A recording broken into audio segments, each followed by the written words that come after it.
Ya kawan-kawan, selamat pagi. Kita bertemu lagi pada pagi ini di Knowledge Magic Channel.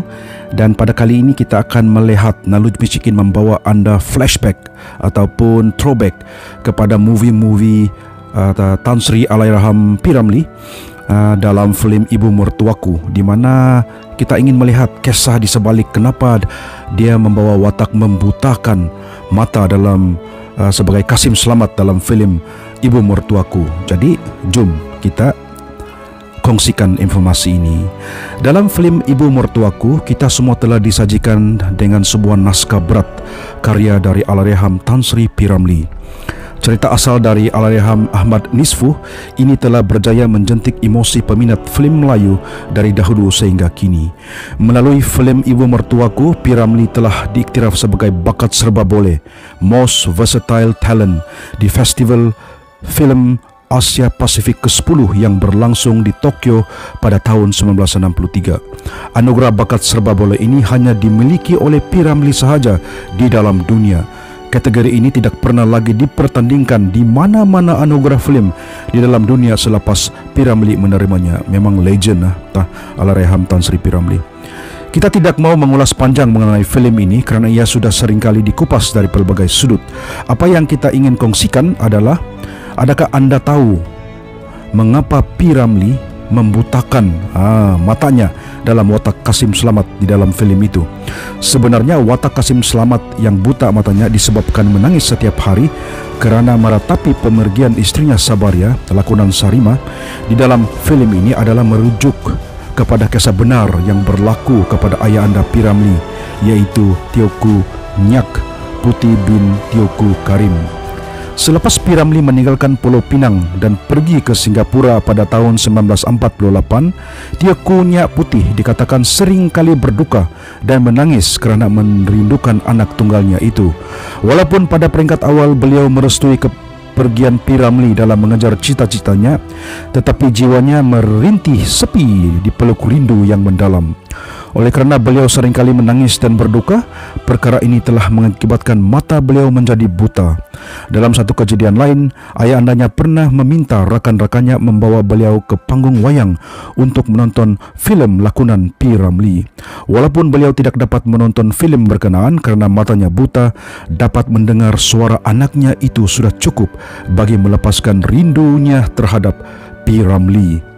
Sejak P. Ramlee menjejakkan kaki ke Singapura, beliau tidak berpeluang untuk pulang ke Pulau Pinang atas sebab kekangan jadual kerja yang padat. Pada masa yang sama, P. Ramlee sedang berada di puncak kemasyhuran bermula dari tahun 1950. P. Ramlee hanya sempat mengirimkan wang dan surat kepada kedua ibu bapanya melalui abang tirinya Sheikh Ali. Selepas 5 tahun mengejar cita-cita di rantau orang, P. Ramlee akhirnya pulang ke Pulau Pinang menemui keluarganya pada tahun 1953. P. Ramlee tidak menyangka dan turut berduka dengan nasib yang menimpa ayah anda beliau. Tetapi ayah andanya tetap memberikan semangat kepada anaknya supaya berusaha bersungguh-sungguh dalam mengejar cita-citanya. Ayah andanya meninggal dunia pada tahun 1955 ketika berusia 53 tahun. Begitulah pendekatan seorang seniman agung dunia Melayu dalam berkarya. P. Ramlee sentiasa melihat keadaan yang berlaku di sekelilingnya dan mentauladani pengalaman yang pernah beliau lalui dalam menyatakan dan menterjemahkan seninya untuk masyarakat. P. Ramlee menjadikan filem sebagai wadah dalam menyampaikan makna, menentukan agenda, penyebaran propaganda, menabur benci, membakar semangat, membajak kasih, sayang dan membenih perasaan cinta.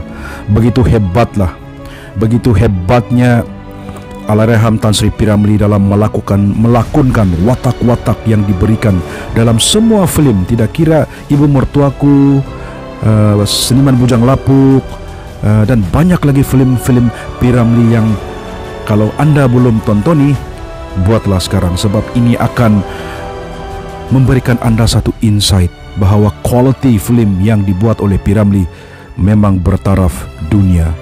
Oleh itu kita amat bersimpati atas kehilangan intan permata dalam dunia perfilman di Malaysia ini. Walau bagaimanapun kita bersyukur kerana dapat menikmati ataupun menonton, masih lagi dapat menonton filem-filem P. Ramlee yang berkualiti tinggi. Dan P. Ramlee ini sangatlah memang multi talented. Apa saja watak yang diberi, sama ada sedih, jenaka, menjadi ayah, menjadi suami, menjadi joke of the year, filem-filem tersebut sentiasa akan menghiburkan penonton yang menonton filem tersebut. Oleh itu, semoga information ini akan dapat anda, ataupun insight ini akan dapat memberikan anda satu informasi yang berguna. Kenapakah watak dalam Ibu Mertuaku itu P. Ramlee membutakan matanya? Rupa-rupanya ia berkisar dengan kisah benar yang terjadi kepada ayah anda beliau. Oleh itu, jika anda suka video ini, jangan lupa subscribe, like dan share. Komen kalau boleh. Oleh itu, you are awesome, you have something special in you. Be the best version of yourself every day. God bless. Nalo Smith.